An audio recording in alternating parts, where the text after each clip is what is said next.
May nag-PM sa akin. Ang sabi ay gusto magpa-home service. At nung nagkasundo, agad ko naman itong pinuntahan. At nung pagdating ko, itong bumugad sa akin. Baklas ang buong wiring.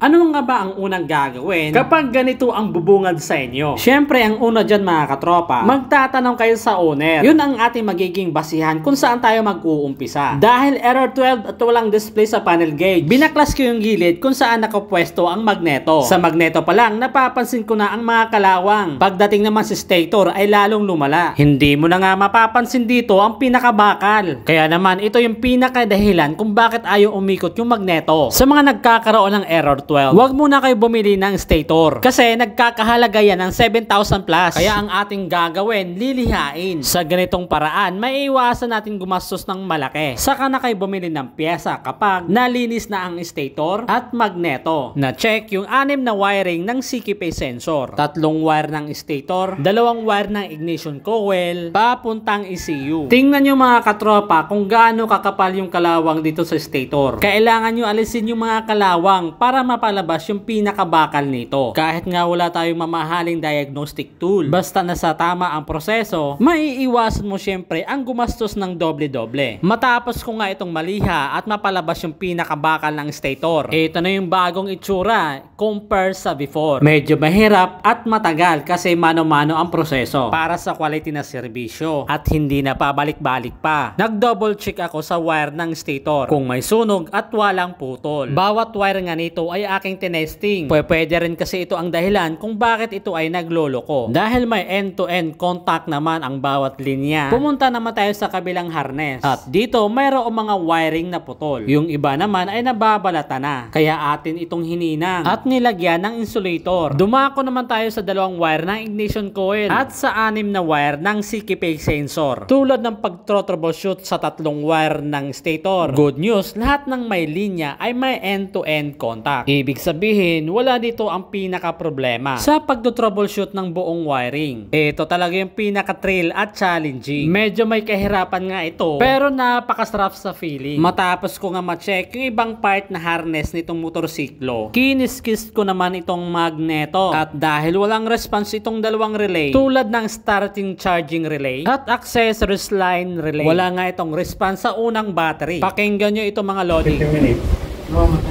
Dahil ayaw nga ito gumana, nagsubok tayo sa ibang battery.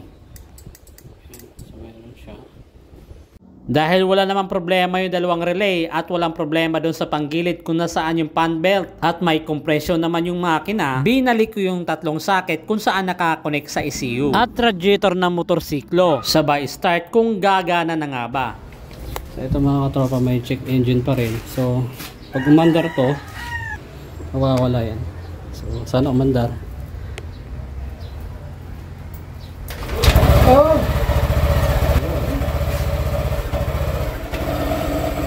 Ay mga katropa, sila mamamatay. Palyado sir ah. Ang ginawa ko, sinilip ko yung gilid kung saan nakapwesto ang magneto at stator. At dito, napansin ko nga sumasabit yung bracket.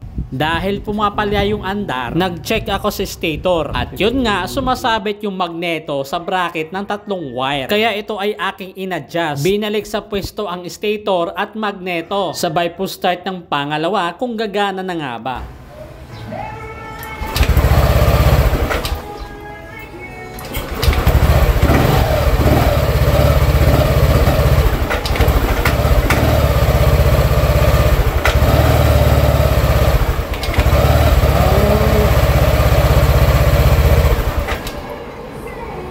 Bukod sa sumasabit yung magneto at sa puntong ito, nagpalit tayo ng spark plug. Inalis ko yung bago at binalik ko yung luma. Dahil wala na akong nagiging dahilan sa pagpalya nito, ito talaga ang pinaka-suspect. Sabay po start ng pangatlo.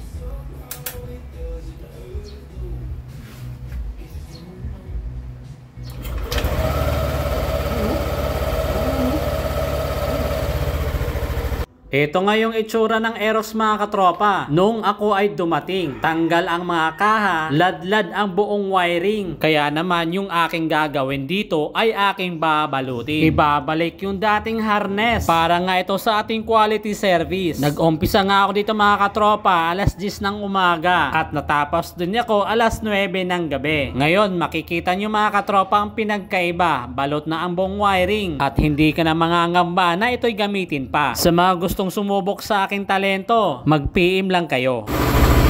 So ito na siya mga katropa. Working na yung Aerox 155 na version 1. Dati kasi nagkakaroon ng error 12 yan. So kita nyo naman kanina kung gaano kalala yung wiring na binaklas. Okay, so ngayon working na lahat mga katropa. Tapos kung mapapansin nyo, wala nang palya yung kanyang andar ng makina. So goods na goods yung kanyang idle mga katropa. So ngayon pinapa-andar natin yung motor para magkarga yung battery.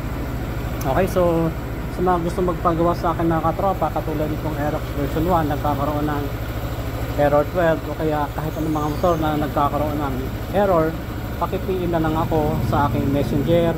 Pwede nyo ako i-text sa aking mobile number 09565-219709. At kung sakaling nagustuhan mo yating tutorial, ay huwag mong kalimutan mag-follow sa aking Facebook page at mag-subscribe sa aking YouTube channel. Okay?